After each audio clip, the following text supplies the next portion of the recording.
Hello and welcome to a very damp and wet, soggy Sri Lanka. It's been raining for a week, and that with the warmth, the humidity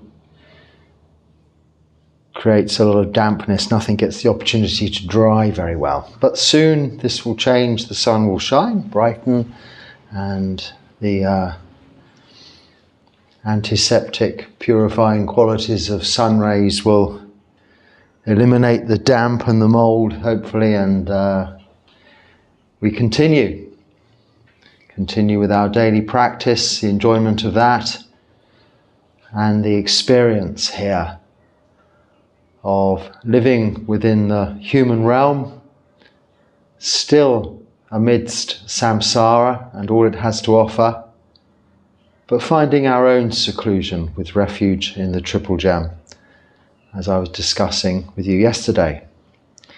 So moving on with the first comment today, and it begins: what are your thoughts of the Eightfold Path being presented as a wheel instead of a path made of steel folded 8 times? I'm fascinated that they would choose a cyclical symbol. I'm not sure I've ever seen it represented as a piece of steel folded 8 times, but I have, yes, seen it often represented as a wheel and spoken of in cyclical form, because it begins, the Noble Eightfold Path is the structure by which us Buddhists live. It is the teachings. It begins with the Four Noble Truths of suffering, cause of suffering, end of suffering, and the path leading to the end of suffering, which is this Noble Eightfold Path. Beginning with right view, and then continues right intention, right speech, right action, right livelihood, right effort, right mindfulness, right concentration.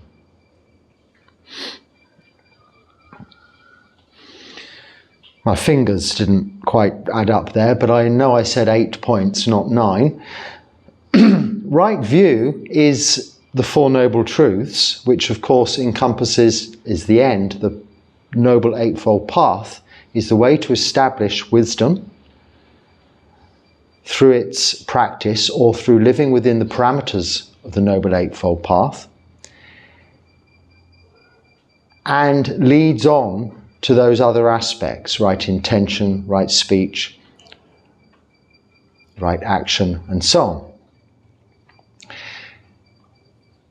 So although right view is the first step on the Noble Eightfold Path, or spoke in the wheel, so to speak, it requires the practice entirely of the Noble Eightfold Path, which can be summarized as Sila, Samadhi, Panya, moral virtue, keeping precepts, Samadhi, meditation, and Panya, wisdom, or developing wholesome mind states, reducing unwholesome mind states, in order to develop right view. But a part of right view is the Noble Eightfold, is the Four Noble Truths, incorporating the Noble Eightfold Path. So we begin with some right view on the Noble Eightfold Path, practice the Noble Eightfold Path of Sila, Samadhi, Panya, and this establishes the rest of right view. So it does go round in a circle, and there is no aspect of the Noble Eightfold Path that can be left out. It is all-encompassing. It is holistic. This is the practice. One cannot say that you will just practice meditation and won't bother about precepts. One cannot say you will just develop intellectual knowledge and call this wisdom, because without a foundation of moral precepts, this is not wisdom. You can have all of the intellectual knowledge in the world, But if you break any of the 5 precepts, you are clearly not a wise person. Not only in the perspective of the Buddhist concept, but generally speaking. If one does not appreciate and understand the principle of doing no harm, either to yourself or to others, then this cannot be considered wisdom as we understand it. Wisdom is not knowledge, it's not intellectual ability, it is not a high IQ. Wisdom is knowing and understanding what is important for our own welfare and the welfare of others. And that is the holistic practice of the Noble Eightfold Path. So it does go round as a wheel in a circle, beginning with the 4 Noble Truths, leading to the Noble Eightfold Path, then its constituent parts, taking us full circle to establishing right view.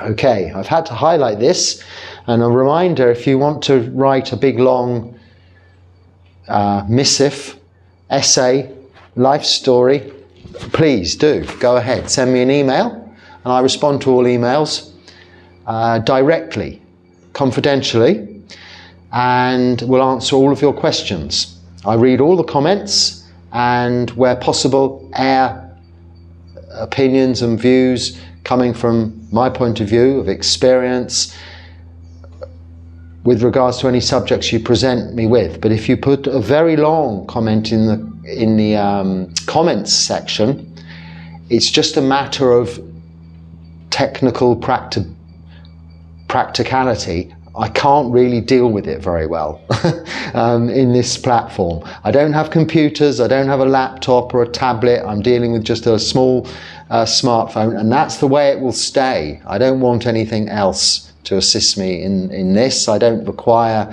any technology. This is nice and easy. So the comments that fit on a screen are usually about the maximum you need to be saying to make a comment or ask a question.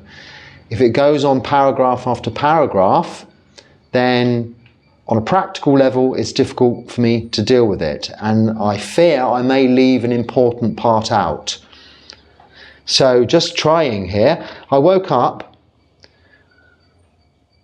with a flare-up of a chronic illness that makes speaking very unpleasant. This endures every day, but some days are worse than others. My mood became aversive and agitated, especially thinking about how fragile this situation is. My body is only 21 years old, yet it does not function in the way I would want it to. I feel like I can't be a normal person in the world living with that ailment to make speaking even possible. I need to lower my volume of voice, almost whispering sometimes, to not get hit with a huge buzzing sound or a loud noise of my own voice echoed back to me. Okay, so it sounds like you do have an unfortunate condition with regards to something to do with ears, nose and throat, ENT. We would go in UK to the ENT clinic within our local hospital, firstly to accident and emergency, A&E, and then after a long wait you might get referred to ENT, or first perhaps go to see your GP. So I have to say, first of all, go to the doctor. I mean, I'm not a doctor and cannot comment with regards to this particular condition as to what it is or how you deal with it medically. My only answer I can give will sound facetious. If it's uncomfortable to speak, then don't. If it's uncomfortable to speak loudly and you have to whisper, then whisper. Both not speaking and speaking calmly, quietly with a whisper are quite admirable ideas, really, and not something that make it difficult for you to live in the world, but perhaps more able to live in the world to some extent secluded and protected from all of the goings on in samsara and wrong speech. So back to the Noble Eightfold Path, right speech. The third point on that Noble Eightfold Path isn't just about lying. That's the fourth precept. We must not lie under any circumstances. And that is what the fourth precept covers. The third point of the Noble Eightfold Path includes, as right speech, includes not lying, but also not speaking unkindly, at an inappropriate time, aggressively, untruthfully, of course, that's lying, or using useless speech, just talking tittle-tattle. As I began this conversation, it's okay to warm up when greeting others, meeting people for the first time perhaps. It's hospitable if people arrive, as the Buddha even, you'll see in suttas, will ask after the monks arriving their welfare. How was your journey? Do you have enough requisites? How is the weather treating you? Do you need anything to eat? Do you need anything to drink? This isn't sampa palapa or useless speech, but continually talking about the weather, talking about politics, talking about your local sports team or something like that, unless it's relevant to the point of the meeting, then it's often just filling space. We fill the uncomfortable silences with useless talk. This is to be avoided. This is not right speech. So right speech contains a lot of things. And when you cannot speak because of language barriers, I have a huge language barrier here. I cannot speak to anybody because I can't speak Sinhalese. And those that speak English speak very good English if you can talk. If you're talking about how to get a bus, how to get to the airport, where's a good beach, where's a nice restaurant, because this is ordinary speech that people learn when learning foreign languages to deal with tourism and visitors to their country. But for me to talk at length on the Dharma, as I do with yourselves, whom the majority are English speaking or using subtitles, then most of what I say would be misunderstood or not understood at all, even if I speak very slowly, because it's a complex subject. It's like you wouldn't talk to someone whom only speaks a certain amount of English about engineering or about physics. It's the same with the Dharma. So this is to be avoided. You can avoid a lot of that. So I wouldn't find it a hindrance to living in the world. People just may think, well, you're quite a quiet sort of person. And that's an admirable quality, nothing bad. Okay, you had an exam today for which you had studied diligently, but your mind was highly agitated, latching onto the idea that the examiner was watching me and that she could see my agitation. This increased my anxiety and aversion. I felt frustrated for not being able to stay composed. And hours later, I still have a headache. I likely didn't perform well on the exam, failed because I couldn't focus properly.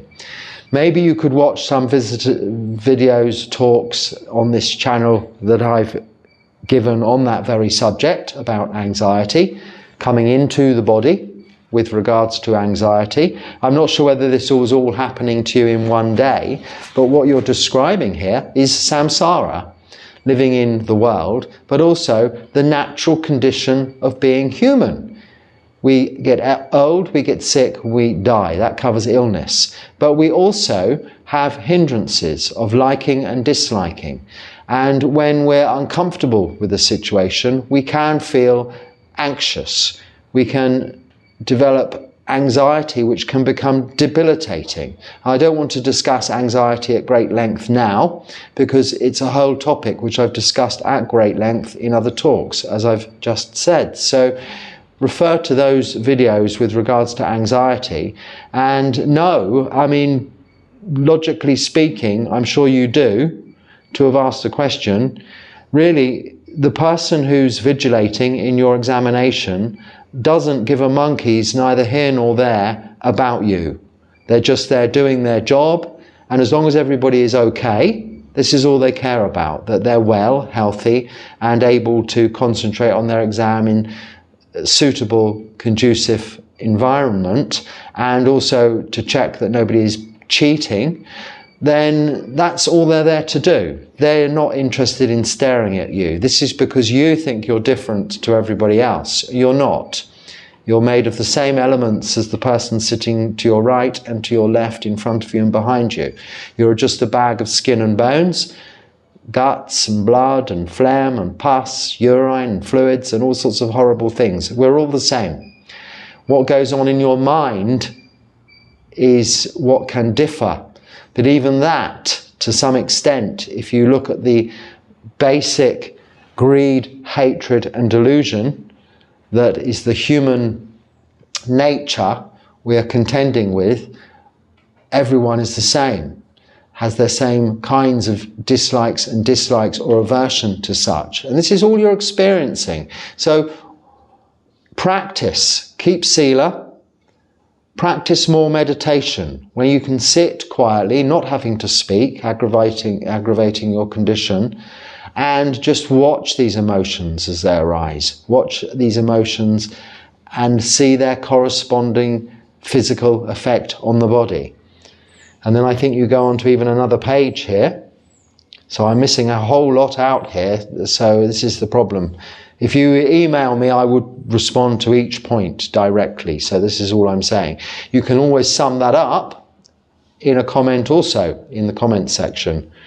So when experiencing of my body becomes so intrusive and overwhelming, what is the best way to guard the mind from spiraling into frustration and aversion? How can I balance practicing sense restraint and acceptance of my limitations without letting fear or resistance dominate my experience?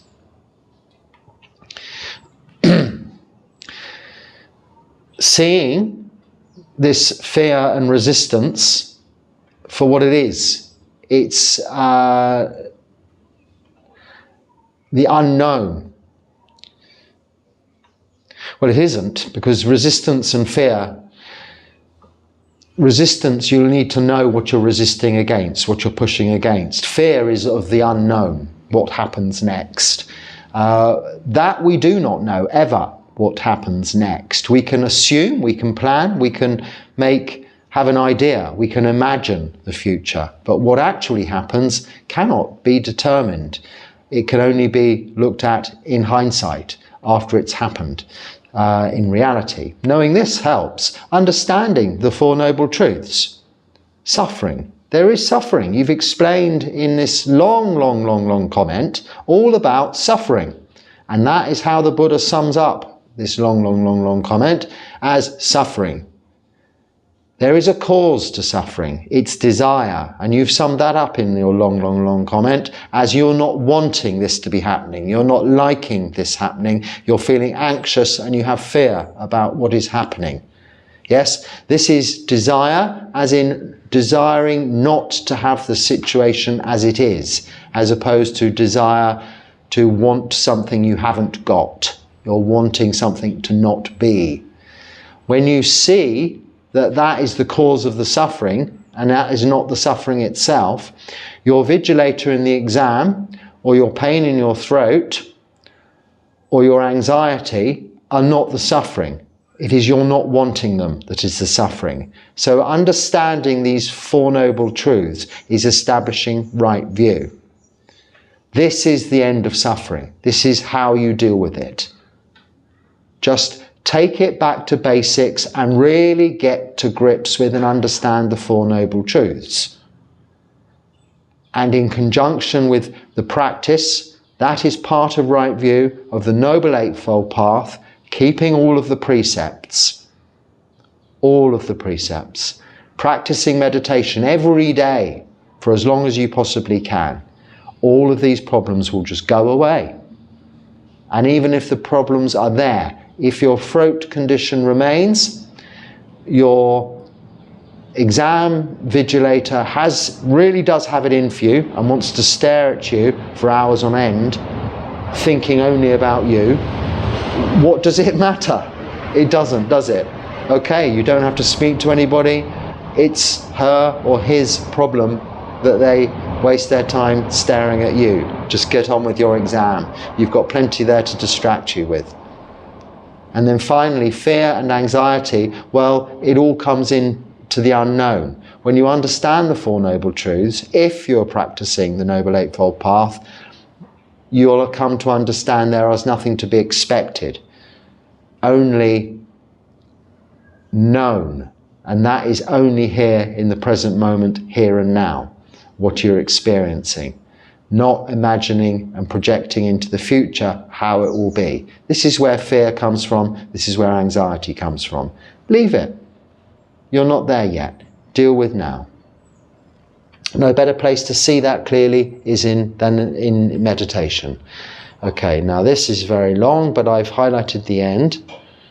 I do find it surprising, which is a shame that I've listed a bit out, because there's a bit about nibbida, that's the disenchantment, but I can't really get it all on the screen to read it. I do find it surprising that Theravada Buddhists do not seem to find any importance in learning how to meditate or practice their state of consciousness while dreaming, which Tibetan Buddhists practice. I hope you discuss this more in a future chat. So here I am in a future chat discussing it more. Well, how do you do that then? How does your consciousness, when you're asleep, by the very nature of being asleep, you're unconscious. If you have an operation, or a medical operation, they give you an anesthetic to make you go to sleep, in order that you're not conscious of the pain and treatment that you're receiving. When you go to sleep at night, you are going to be perhaps dreaming, and when you awake, you may have a recollection of those dreams, remembering those dreams. Personally, and I'm not speaking with regards to either Theravada Buddhism or Tibetan Buddhism specifically, and their views on dreaming and practices associated with dreaming. I'm just talking about what I see to be most people's experience, and that is we have no real control or consciousness of what we dream, other than our actions of body, speech and mind throughout the day might lead towards the dream content, in that if you have a very stressful and active lifestyle, your brain tends to have a lot of dreaming going on at night to really just sort of thrash through it all. It doesn't work anything out. You've got no, right, I'm going to go back a bit now and just analyze that part of the dream and try and get some meaning from it. It just, I suppose, happens. Now, if you're practicing meditation, living in solitude, and developing and practicing within the parameters of the Noble Eightfold Path, it is natural for you to become less likely to dream. You sleep soundly without the interference of dreams and that restless state within sleep. Buddhism is about mindfulness. And we have to be awake. Buddha means awake, awakened. We refer to the Buddha, the awakened one, as the Buddha because he is the awakened one. Not the sleeping one and then analysing his dreams later on one. That would be a different word. It's Buddhism. The whole principle of Buddhism is based on awakeness and incorporates mindfulness whilst you're awake, as opposed to asleep and heedlessness, so not caring, not being able to be fully understanding of what is actually happening, not controlling, but appreciative of your experience, truthfully. Dreams, whether in sleep or even in meditation, Many people have a lot of daydreaming going on in meditation, are just phenomena, mental phenomena. They are just imagination. They're just mind processes. There's nothing to practice with them. You are not awake. You've lost mindfulness. The way to know that is you have a meditation object and you're dreaming, you would have lost awareness, consciousness of that meditation object to go into that dream. That dream does not become your meditation object because it is continually changing. It is continually giving you another thought leading to another. Much like the awakened thought process, one thought leads to another. Often dream processes can go this way too. Now, I'm by no means an expert on this, and there are, yes, in many schools, traditions and religions, immense theories and practices based on dreams. In my own practice, I go to sleep, I don't dream. If I do, it would be probably as a result of having something going on in my life that needs to be addressed, something that isn't within the parameters of the Noble Eightfold Path, something I've been doing that isn't necessarily conducive to my practice, or something I've been thinking about that isn't conducive to my practice. And on a physical, materialistic level, that would need to be addressed in order that I can then sleep peacefully again at night. So the reason I need so little sleep is because from the moment I go to sleep, I'm in a deep state of sleep, awakening to hopefully establish mindfulness as quickly as I possibly can on awakening. And the way I kind of measure that, see that, notice that, is by always using the breath, which is always with me, as my meditation object, and trying to be aware of that very first breath on awakening. I'm never aware of that breath before I awake. I'm never aware of that breath after I fall asleep. And anyone that tells you that they are, then they know so much more about the sleep state than I could ever hope or imagine, or wish, actually, or be inclined to ever know myself. Because my sleep is just sleep, and most people's sleep is just sleep, albeit it can be with many interrupted by many dreams. But don't try and justify them. Do something in your life to make that dreamy,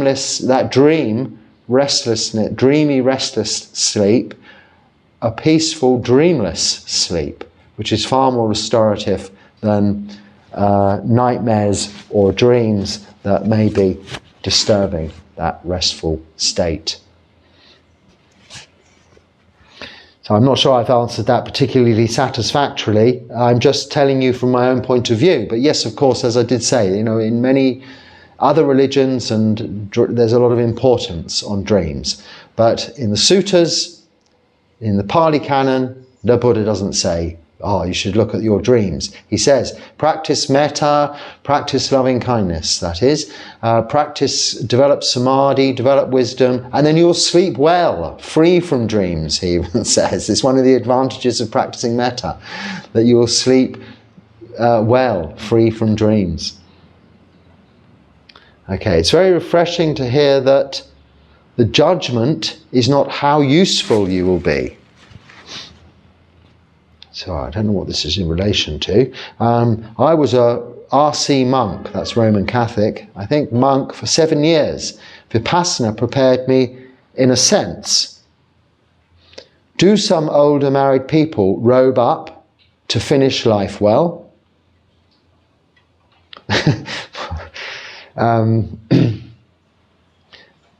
So I think in some cultures, older people might take Buddhist monk ordination. There's a tradition in India that you have certain stages of life: childhood, bachelorhood or spinsterhood, married life, and then spiritual life. So when your children have grown up and left home, and you no longer have that much interest in your relations with your partner, I suppose sexually I'm referring to, you've got old and that kind of thing is no longer of great interest to you. Often people do go off to various ashrams or go and become sadhus, become more spiritually orientated in whatever religion that may be.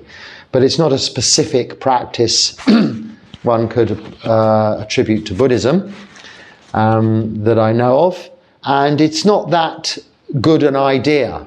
It's better to continue your practice in lay life than to ordain too late in life, because it is often that when you're of that age that you're going to need a little bit more comfort and support physically, materialistically, because simply the nature of aging, sickness and approaching death requires that.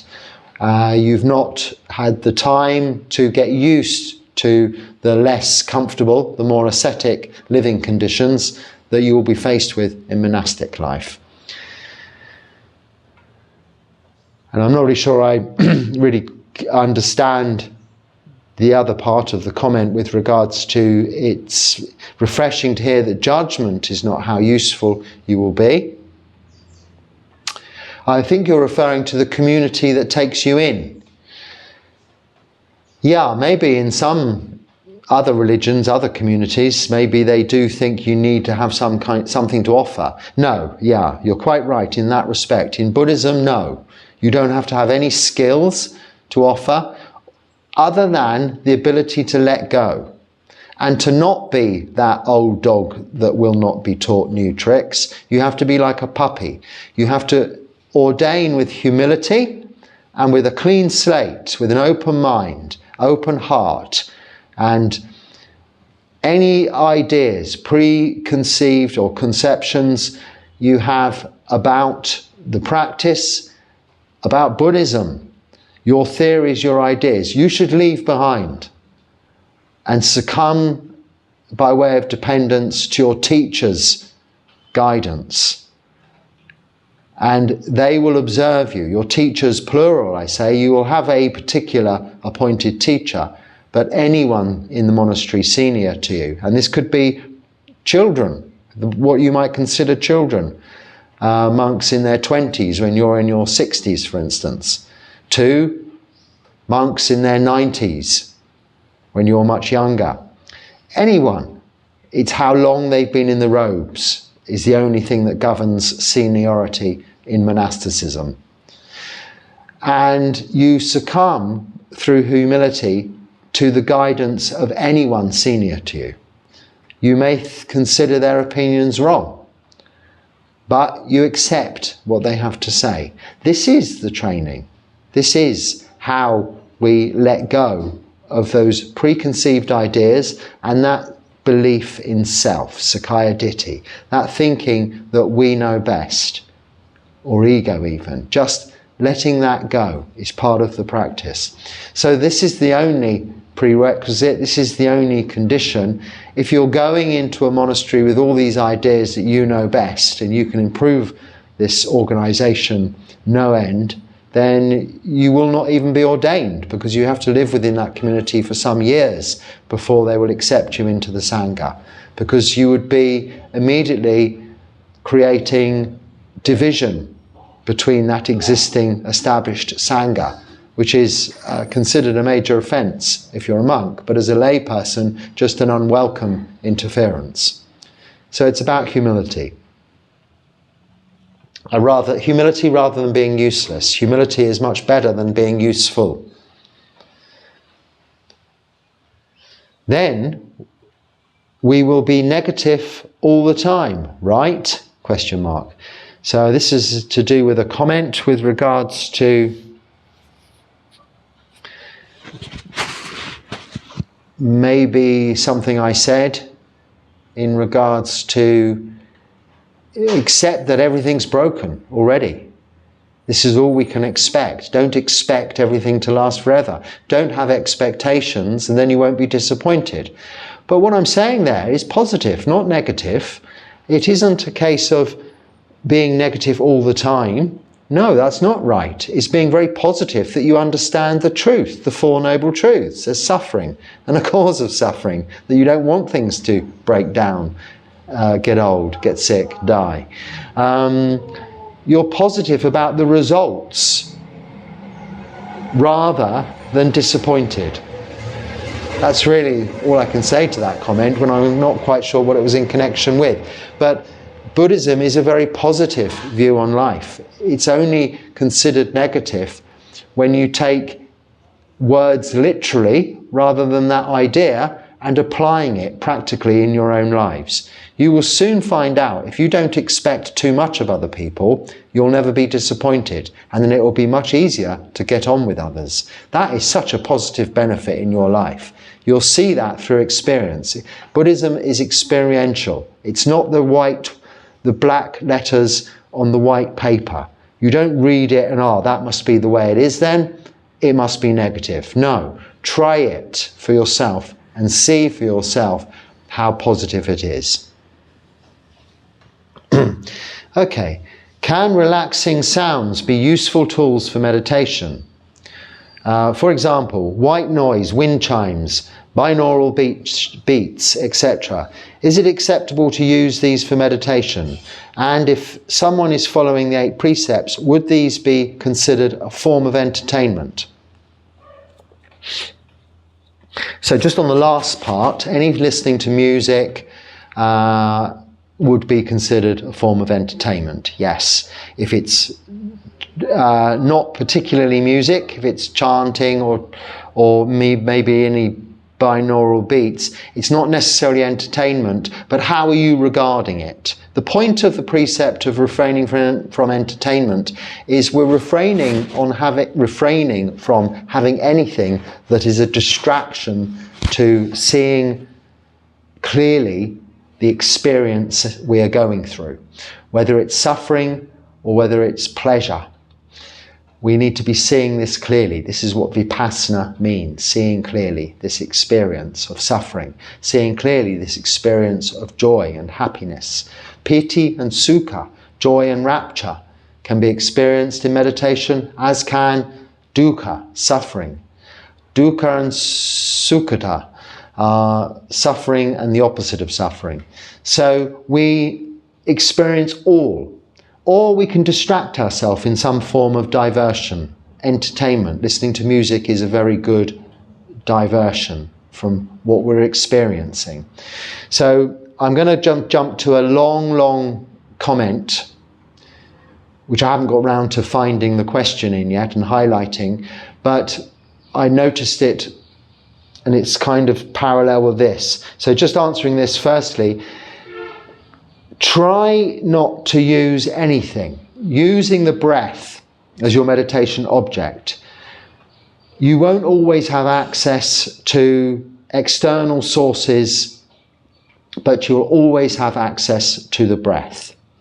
Your binaural beats, whatever they are, your wind chime things, your chanting music, if it's something like Om Mani Padme Hum or something like that going on your YouTube 36-hour loop, you won't always have access to that, so don't become reliant on that. It is also something that can lead you into an absorbed state, but not an absorbed state that is free from defilement. You will become attached to that sound and the listening of that sound.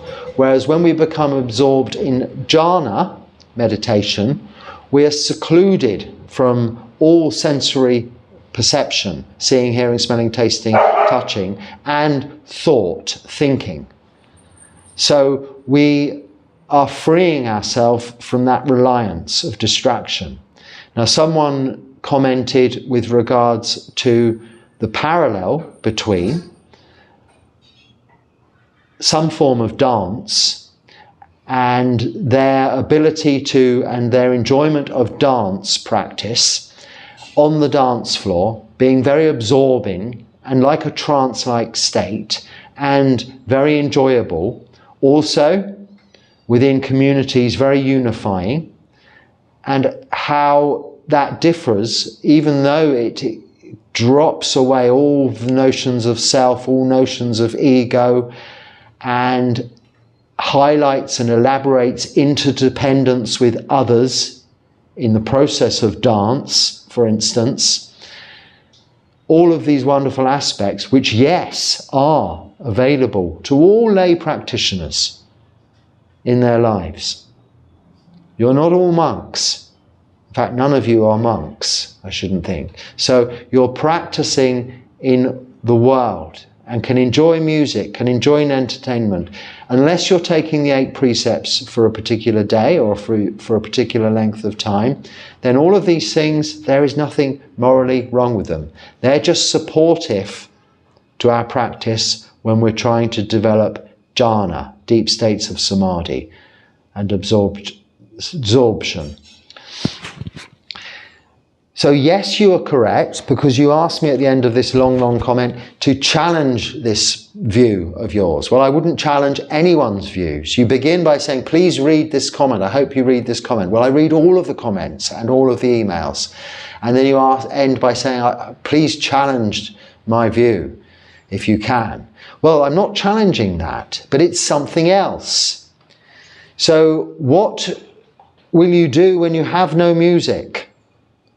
What will you do when you cannot dance?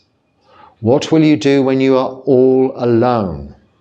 If you're relying on music, the dance floor, your body being able to dance, you're relying on community or dance partners, the environment in which to celebrate this wonderful activity. If it's external, it is that. On your deathbed, you are alone in the moment of death. I'm not saying that to be miserable, because of course we can live long, healthy lives enjoying music. But know the difference between absorption in some beautiful music and absorption in jhana. There are, and I'm sure you know them, monks whom have renounced worldly life and have been in the robes for decades and decades, whom were musicians or entertainers, aficionados, maestros, absolute peers in their community of such activities, but have chosen the renunciant's life where we cannot and are not allowed to even listen to music intentionally, let alone play it, even if we're so good at it. Because we've found that the absorbed states of jhana are so much more gratifying, so much more pleasurable. So this is not a challenge to your comment. I wouldn't challenge any comments, each to their own. If that's what you enjoy, continue to enjoy it. If it's bringing up wholesome mind states and eradicating unwholesome mind states, excellent, it's fantastic. Osho, Bhagawan, whatever he was called in the 70s, 80s, cult, but it's not so much necessarily a cult, it's very well respected in some circles as a practice, revolves very heavily around music and dance and trance, and that's all okay too. But remember the difference with this practice of meditation, the renunciant practice, which I think that commenter did comment on, and other methods of seclusion or trance, transcending, that is, transcending what's going on around you, emotions or physical feelings, is that wherever you are dropped, even in the ocean, if you've got something to float on, or on a desert island, you can practice meditation. When your body becomes old, sick and approaching death, when you're unable to support yourself physically and lay in a hospital bed, or you're unable to walk, you cannot dance, you may be able to jig about in your wheelchair or something like this, you will still then even find tremendous liberation, for even if you're unintentionally having to hear music, as opposed to intentionally wanting to enjoy music and become absorbed in it, you will find tremendous liberation from not having to jig about in your wheelchair, not having even the desire or inclination to move with the music, to dance. The ability, the skill, the knowledge hasn't gone, but the desire to use it has gone. Not in a sad, unwholesome way, but like if you're a very good linguist or a very good mathematician or a very good scientist or physicist, if you become a monk, there's going to not necessarily be any use for those skills. And you'll have, as a result of your practice, no desire to use them. Much the same as in with dance, trance, transcendence through external media, means, sounds, sights, interactions with others and interdependence on others. That isn't the practice we're talking about here, which can be done by anyone, with or without skills, anywhere, and requires no support other than the bare minimum we need to survive and exist. Now that is the case for monks, but can be incorporated as part of your practice for lay people. So for that commenter, please carry on with your practice of dancing and enjoying all that you enjoy. You referred to it as something which I've missed the word. I didn't know the word. I wasn't familiar to it. But also continue to listen to the teachings of the Buddha and the Dharma, not to eradicate what you enjoy in your life, but to understand it better, and then continue to enjoy it alongside and in parallel with the other aspects of practice. If dancing and listening to music is your only way of absorption and meditation, some people in Buddhist meditation can only really become at all absorbed by chanting, listening to chanting or chanting themselves, by study, by reading, by translating, by learning to recite sutras, learning all of the chanting. This is their practice. But if you're keeping the moral precepts, sila, then you will, as a result, be developing the wisdom I spoke of earlier, that is, of reducing unwholesome mind states and increasing wholesome mind states, ultimately eradicating greed, hatred, and delusion. This can substitute samadhi to a degree, but you'll never be able to develop deeply absorbed states of meditation that are not reliant on something external unless you try and experience that for yourself.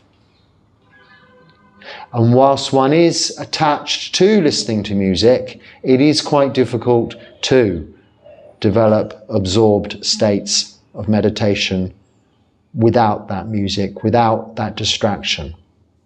So people get absorbed in reading a book, watching a movie, or listening to music. This is absorption, but it isn't jhana. It's not a samadhi. It's just focused on something that's grabbed your attention sensually, seeing or hearing primarily. Nature is a wonderful thing for doing this, but nature in itself is always present, even in a city. It's built in nature, from nature. So with close scrutiny can be identified all around us. There are still birds in the cities, rats in the cities, pigeons and rats are there. It's nature. This is a better form of noticing, focusing and distraction than something that takes your sensual awareness outside of yourself and absorbs into a tune or a visual concept or a narrative in a book. That is just tying up the mind. It's not mindfulness, it's tying up the mind in something else, distraction. and can lead you away from physical discomfort, can lead you away from mental suffering. But it doesn't identify the cause of the physical discomfort or the suffering as a result of that, and it doesn't identify the cause of the suffering mentally.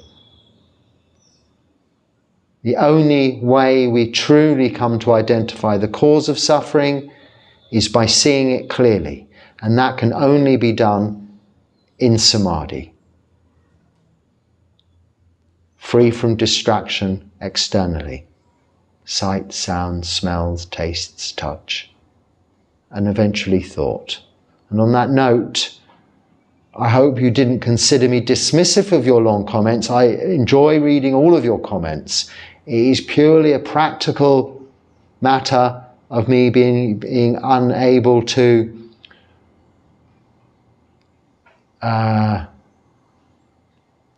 deal with anything that doesn't fit on a little screen. So, if I could put it that way. So you can email me all you like. Your views you can share with each other. But I discourage too much information. It can be distracting from the point that we're learning to understand here, the Four Noble Truths and the Noble Eightfold Path and its practice. And on that note, with the little birds chirping away in the background as the rain has stopped, I hope there's something useful there for you. You can pick up and use or share with others. If not, don't let it trouble you. Just put it away, let it go, carry on with your practice as you see fit. Enjoy your practice, and may you progress happily on the path towards Nibbana. Be happy and stay well. Sukhi Hotu.